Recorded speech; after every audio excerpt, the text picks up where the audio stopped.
لات اور عزا جو دو بت ہیں مکے کے، ان کی قسم کھا کر بتا کہ تو سچ کہہ رہا ہے؟ حضور سے اس نے کہا احلف باللات والعزا، لات اور عزا کی قسم کھا کر بتا۔ سرکار نے فرمایا ما احلف باللات والعزا، او میں ان دونوں کی قسمیں نہیں کھاتا، وانی لامر فاعرض عنہما، میں تو کبھی ان کے پاس سے بھی گزروں تو منہ پھیر لیتا ہوں، تو دیکھتا ہی نہیں ہوں، میں ان کی قسم کیسے کھاؤں گا؟ جب اس نے حضور کا انداز دیکھا کہ یہ لات اور عزا سے تو نفرت کر رہے ہیں، بندے نے سودا چھوڑا، میسرہ کو بلایا، ادھر آ، ھذا واللہ نبی ھذہ الامہ، اللہ کی قسم یہ اس امت کا نبی بن کے آیا ہے۔ تاجدہ احبارنا منعوتا عند کتبہم، ہمارے عالموں نے کتابوں میں جس کا نقشہ پڑا ہے یہ وہی محمد ہے۔ اب یہ بات میسرہ کے ذہن میں بیٹھ گئی، اور یہ بات ہے تیسری۔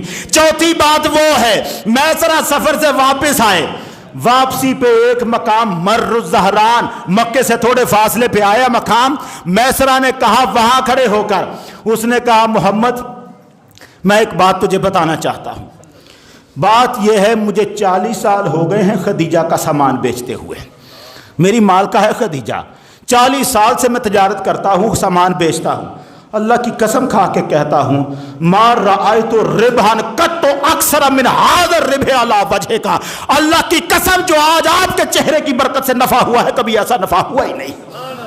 میں چاہتا ہوں آپ آگے جائیں، یہاں رواج یہ ہے جو جا کے خوشخبری سنائے اسے انعام ملتا ہے، میں چاہتا ہوں یہ خبر میں نہ خدیجہ کو سناؤں، آپ سنائیں اور آپ وہاں سے انعام لیں۔ نہیں جانتا تھا یہ جس کے ساتھ چل رہا ہوں یہ انعام لینے والا نہیں، انعام دینے والا ہے۔ کہا حضور جائیں، سرکار وہاں پہنچے، اب جو منظر ہوا ہے آگے، حضرت خدیجہ اپنے گھر کی چھت پر بیٹھی ہیں، ان کو ایک منظر نظر آیا ہے، میں وہ منظر کیسے بیان کروں کہ وقت کی سوئیاں مجھے نظر آ رہی ہیں۔ ایک منظر نظر آیا کہ اونٹنی پر سوار کوئی آ رہا ہے، دور سے نظر آ رہے تھے، اونٹنی پر سوار نظر آ رہا ہے کوئی، وَعَلَىٰ رَأْسِهِ قُبَّةٌ مِّن یاقوت احمر، اس کے سر پر سرخ یاقوت کا گنبد نما تاج پہنا ہوا ہے، اور اس کے ارد گرد پرندے ہیں، اِذَا الطَّیُّورُ حَوْلَهُ یَحِفُّونَ بِأَجْنِحَتِهِمْ وَیُرَوِّحُونَهُ، پرندے اپنے پروں سے اسے ہوا دے رہے ہیں، وَعَنْ يَمِينِهِ مَلَكٌ شَاهِرُ سَيْفًا وَعَلَىٰ يَسَارِهِ مَلَكٌ شَاهِرُ سَيْفًا، ایک فرشتہ دائیں طرف تلوار لیے کھڑا ہے، ایک فرشتہ بائیں طرف تلوار لیے کھڑا ہے، وَالْغَمَامَةُ فَوْقَهُ، اور ان کے اوپر بادل ہے جو سایہ کرتا آ رہا ہے۔ یہ منظر سیدہ خدیجہ نے دیکھا، اونٹنی سوار قریب آیا، مکان کے سائے میں آیا، نظر سے غائب ہوا، سیدہ خدیجہ دوڑ کے آئیں، دروازہ کھولا، دیکھا تو اونٹنی سے محمد اتر رہے تھے، ششتر رہ گئیں، معاملات بدل گئے۔ حضور آئے، آ کے سلام کیا، کہنے لگے میں آپ کو بتانے آیا ہوں بڑا نفع ہوا ہے۔ حضرت خدیجہ پوچھنے لگی یہ بتائیں میسرہ کہاں ہے؟ فرمایا میسرہ پیچھے ہے۔ آپ فرمانے لگی دوڑ کے جائیں آپ جلدی سے، اور میسرہ کو جلدی سے بلا کے لائیں۔ بے قراریاں بڑھ گئی تھی سیدہ خدیجہ کی، جو منظر انہوں نے دیکھا تھا، جو باتیں زندگی پر سنی تھی، آج ان کی تصدیق کا وقت آ گیا تھا۔ دوڑ کے جائیں، جلدی سے بلا کے لائیں۔ سرکار واپس گئے، میسرہ کو بلا کے لائے، ایک سوال کیا، نہیں پوچھا میرا مال کیسے بکا، کیا ہوا، نہیں پوچھا، میسرہ سے پوچھا مجھے ایک ایک بات بتا، قلیلہا و کثیرہا، چھوڑنا کوئی بات نہ، تو نے جو محمد کا حال دیکھا ہے بتاتا چلا جا۔ اب میسرہ ساری باتیں بتاتا ہے، ساری نعتیں سناتا ہے، رستے کے 4 مقامات بتاتا ہے۔ اب سارے مقام جب سنے، حضرت خدیجہ نے کہا فَاذْهَبْ أَنْتَ حُرًّا، اور تو نے مجھے بڑی خوشخبری سنائی ہے، جا آج سے تو آزاد ہو گیا۔ وَأَوْلَادُكَ أَحْرَارٌ، تیری اولاد بھی آزاد ہو گئی، اور میرے مال میں سے 10,000 درہم لے جا، آج سے تو میرا غلام نہیں رہے گا، تو نے مجھے بڑی خوشخبری سنا دی۔ میسرہ کو ادھر بھیجا، سرکار کو کہنے لگی حضرت خدیجہ آپ جائیں، اپنے چچا ابو طالب کو میرے پاس بھیجے، کل وہ میرے پاس آئیں۔ حضور چلے گئے، میں بات کو بڑی جلدی کر رہا ہوں، حضور چلے گئے، آپ ابو طالب کے پاس گھر پہنچے، پیچھے سے نفیسہ اپنی کنیز کو دوڑا دیا، جا کے محمد عربی کو کہا مجھ سے شادی کر لیں گے، مجھ سے شادی کر لیں گے، میں پیغام دے رہی ہوں مجھ سے شادی کر لیں گے۔ یہ نفیسہ کو ادھر بھیجا، خود گئی ورقہ بن نوفل کے پاس، حضرت خدیجہ رضی اللہ تعالیٰ عنہ وسلام اللہ علیہ ورقہ بن نوفل کے پاس گئیں اور ورقہ کو جا کے کہا میں نے میسرہ کو محمد کے ساتھ بھیجا تھا، یہ باتیں بتائی ہیں۔ ورقہ کسی اور حال میں بیٹھا تھا، اٹھ کے بیٹھ گیا اور اٹھ کے بیٹھ کے کہنے لگا لائن کانا ہذا حقا یا خدیجہ، خدیجہ اگر جو باتیں تو نے مجھے سنائی ہیں واقعی میسرہ نے ایسا ہی دیکھا ہے، ایسا ہی دیکھا ہے، فَإِنَّ مُحَمَّدًا نَبِيُّ هَٰذِهِ الْأُمَّةِ، میں گواہی دیتا ہوں محمد اس امت کا نبی بن کے آیا ہے۔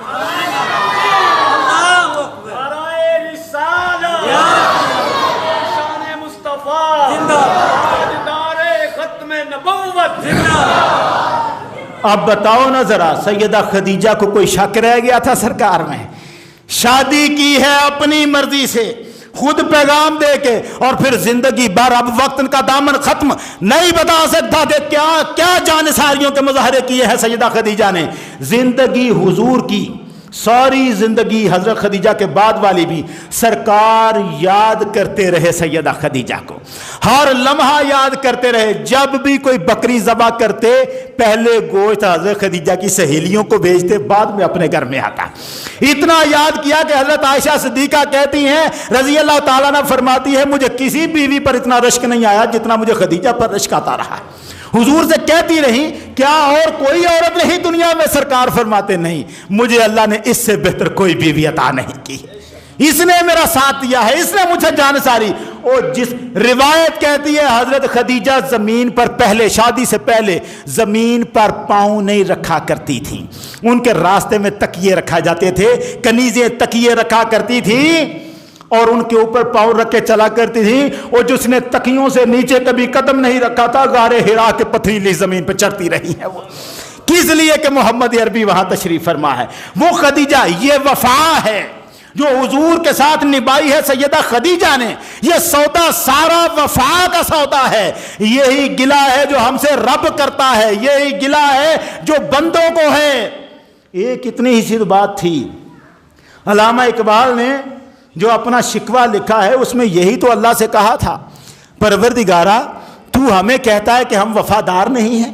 یہ بات جو علامہ نے کہی وہ کیا خوبصورت انداز میں، بڑے انداز میں وہ کہتے ہیں صفائے دہر سے باطل کو مٹایا ہم نے، نو انسان کو غلامی سے چھڑایا ہم نے، تیرے کعبے کو جبینوں سے بسایا ہم نے، تیرے قرآن کو سینوں سے لگایا ہم نے، پھر بھی ہم سے یہ گلہ ہے کہ وفادار نہیں۔ ہم وفادار نہیں، تو بھی تو دلدار نہیں، تو بھی تو دلدار نہیں۔ کیا کہتے امتیں اور بھی ہیں، ان میں گناہگار بھی ہیں، عجز والے بھی ہیں، مست مئے پندار بھی ہیں، ان میں کاہل بھی ہے، غافل بھی ہیں، ہوشیار بھی ہیں، سینکڑوں ہیں کہ تیرے نام سے بیزار بھی ہیں۔ رحمتیں ہیں تیری اغیار کے کاشانوں پر، برق گرتی ہے تو بیچارے مسلمانوں پر، بجلیاں ہم پہ گرا دیتا ہے۔ کیوں مسلمانوں میں ہے دولت دنیا نایاب، تیری قدرت تو ہے وہ جس کی نہ حد ہے نہ حساب، تو جو چاہے تو اٹھے سینہ صحرا سے حباب، سلہروے دشت ہو سیلی زدہ موج سراب۔ پروردگارا تو وہ کر سکتا ہے جو کوئی اور نہیں کر سکتا۔ تانے اغیار ہے، رسوائی ہے، ناداری ہے، کیا تیرے نام پہ مرنے کا عوض خاری ہے؟ ہم تیرے نام پہ مر رہے ہیں، خوار ہو رہے ہیں، بتا کیا نہیں کیا ہم نے؟ دشت تو دشت دریا بھی نہ چھوڑے ہم نے، بحر ظلمات میں دوڑا دیے گوڑے ہم نے ہی تو سارا کچھ کیا ہے۔ پھر پروردگار عالم کیا جواب دیتا ہے؟ جواب شکوہ میں علامہ اقبال خود جواب دیتے ہیں۔ اللہ کیا کہتا ہے؟ اللہ کی طرف سے جواب آتا ہے، صفائے دہر سے باطل کو مٹایا کس نے، نو انسان کو غلامی سے چھڑایا کس نے، میرے کعبے کو جبینوں سے بسایا کس نے، میرے قرآن کو سینوں سے لگایا کس نے؟ تھے تو آبا وہ تمہارے ہی مگر تم کیا ہو۔ اور تو اپنے باپ داداؤں کی بات سنا رہا ہے، تو اپنی کر۔ تھے تو آبا وہ تمہارے ہی مگر تم کیا ہو، ہاتھ پہ ہاتھ درے منتظر فردا ہو۔ بیٹھا ہوا ہے تو دیکھتے ہیں کیا ہوتا ہے، کس قدر تم پہ گرا صبح کی بیداری ہے، ہم سے کہاں پیار ہے، ہاں نیند تمہیں پیاری ہے، تب آزاد پہ قید رمضان بھاری ہے، اور تو روزے رمضان کے رکھنے پڑ جائے تیرے لیے مصیبت بن جاتی ہے، تیرے لیے یہ مصیبت ہے۔ تم ہی کہہ دو یہی آئین وفاداری ہے، اسے وفا کہتے ہیں جو تو کر رہا ہے۔